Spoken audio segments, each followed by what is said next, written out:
nas cartas aos Tessalonicenses e aos Filipenses. Em sua primeira carta aos Tessalonicenses, Paulo escreveu: Agora vos rogamos, irmãos, que acateis com apreço os que trabalham entre vós e os que vos presidem no Senhor e vos admoestam, e que os tenhais com amor, em máxima consideração, por causa do trabalho que realizam. Vivei em paz uns com os outros. Capítulo 5, versículos 12 e 13. Muitos consideram que o fato de Paulo não usar a palavra presbíteros nessa passagem é indicação de que eles não existiam nessa igreja. Essa conclusão, baseada no silêncio, é inteiramente desnecessária e também contraria o ensinamento geral de Paulo quanto ao presbiterato. Atos, capítulo 17, relata a chegada de Paulo em Tessalônica. Em sua segunda viagem missionária, Paulo e seus companheiros, Silas e Timóteo, tinham ali chegado pela estrada de Filipos, vindos de Anfípolis e Apolônia, onde haviam sido maltratados e ultrajados. Atos 17:2 registra que Paulo pregou e arrazoou na sinagoga por 3 sábados sucessivos. Mas, mesmo depois de serem proibidos de pregar ali, seu trabalho na cidade deve ter continuado por mais alguns meses. Afinal, ele teve de sair de lá. E vários meses depois, ele lhes escreveu a sua primeira carta. Paulo a dirigiu à igreja dos Tessalonicenses e tem uma palavra a respeito da liderança e de como os crentes deveriam tratá-la. O apóstolo não revela quem eram esses líderes e nada é dito sobre a sua escolha, a sua investidura, mas eles estavam em seu posto. E Paulo não vê qualquer impropriedade em dirigir-se aos crentes em geral. A passagem que lemos fala primeiramente do reconhecimento da liderança por parte dos crentes. O primeiro aspecto a ser destacado em 1 Tessalonicenses, capítulo 5, versos 12 e 13, é esse reconhecimento da liderança. Paulo dirige-se aos irmãos, mas tem uma palavra para eles com relação aos seus líderes. Os crentes devem acatá-los. E a palavra usada pelo apóstolo fala de reconhecimento. Não bastava saber quem eram os líderes, era preciso também reconhecê-los como tais. Num contexto similar, em 1 Coríntios 16, versos 17 e 18, Paulo usa especificamente o verbo reconhecer. Ele escreveu: Alegro-me com a vinda de Estéfanas e de Fortunato e de Acaico, porque trouxeram refrigério ao meu espírito e ao vosso. Reconhecei, pois, a homens como estes. E é muito importante lembrar que Paulo tinha acabado de dizer que a igreja deveria submeter-se a esses líderes.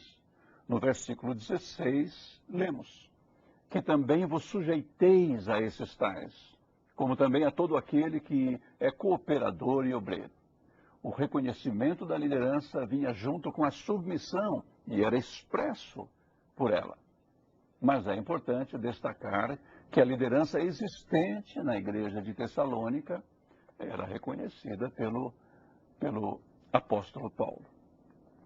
O texto fala também da responsabilidade dos líderes. É um segundo aspecto a ser destacado em 1 Tessalonicenses 5, versos 12 e 13. A responsabilidade dos líderes. Esses líderes são os que trabalham. A palavra traduzida aqui por trabalham fala em outras passagens de trabalho manual.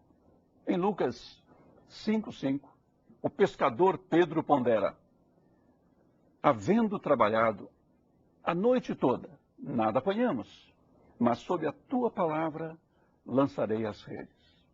Em 1 Coríntios 4:12, Paulo relata: nos afadigamos trabalhando com as próprias mãos.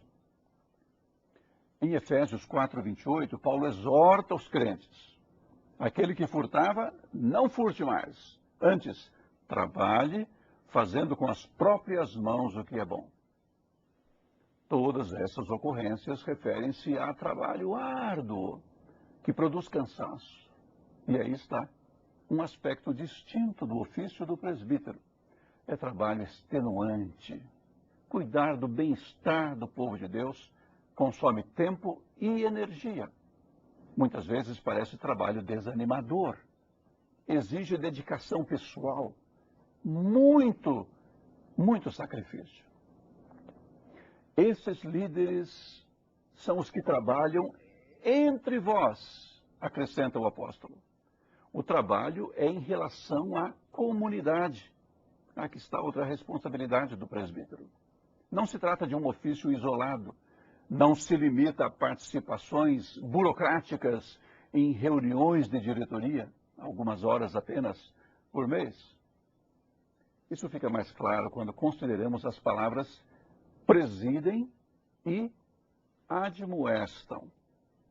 É com o trabalho de governo e de instrução que se gastam os líderes da igreja.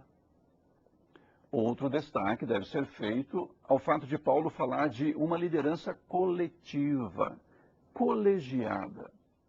O Novo Testamento não apresenta para a igreja um sistema de governo de um homem só, nem mesmo um pastoreio de um homem só. Em 1 Timóteo 5,17, Paulo se refere aos presbíteros que presidem e aos que ensinam, dizendo: devem ser considerados merecedores de dobrados honorários os presbíteros que presidem bem, com especialidade os que se afadigam na palavra e no ensino, sempre no plural. E a palavra usada para presidir em 1 Timóteo é a mesma usada em 1 Tessalonicenses 5:12. Isso reforça a ideia de que os líderes de Tessalônica eram mesmo presbíteros. A mesma palavra aparece em Romanos 12:8 para referir-se aos que governam a comunidade. E não se trata apenas de um título. Eles presidem e admoestam. Esses líderes presidem no Senhor. A liderança da igreja não é qualquer tipo de atividade, não é qualquer tipo de governo. A liderança do povo de Deus sempre foi assunto que interessou a Deus mesmo. Em Miqueias 6, o Senhor intima o seu povo para o banco de réus. E lhe recorda: enviei adiante de ti Moisés, Arão e Miriam. Por isso o povo de Deus deve cuidar para não fazer outra coisa senão acatar os seus líderes. Mas os líderes, por sua vez, deverão exercer a liderança com temor de Deus. Em Ezequiel 34:10, o Senhor diz: deles demandarei as minhas ovelhas. Os líderes do povo de Deus, vão prestar contas a Deus. Por isso precisam tudo fazer como lhe agrada, não como pessoalmente preferem, nem como dita a moda. É grande a responsabilidade dos que admoestam. Algumas traduções trazem, no lugar de admoestam, ensinam. Mas admoestam é melhor. Até porque admoestar inclui a ideia de ensinar e de exortar. Admoestar é confrontar o erro, o que no ambiente cristão se faz de modo fraternal, embora firme e segundo a Escritura. O ensino faz parte da admoestação cristã. E trata-se de algo que exige muito tempo. Nada que se resolva com uma bronca rápida e impaciente. O presbítero dedicará bom tempo ao pastoreio do rebanho, para fazer o que Paulo diz a Tito que o presbítero deveria fazer: exortar pelo reto ensino e também convencer os que contradizem. Tito, capítulo 1, verso 9. Os presbíteros que deixam de admoestar os crentes, com medo que eles parem de dar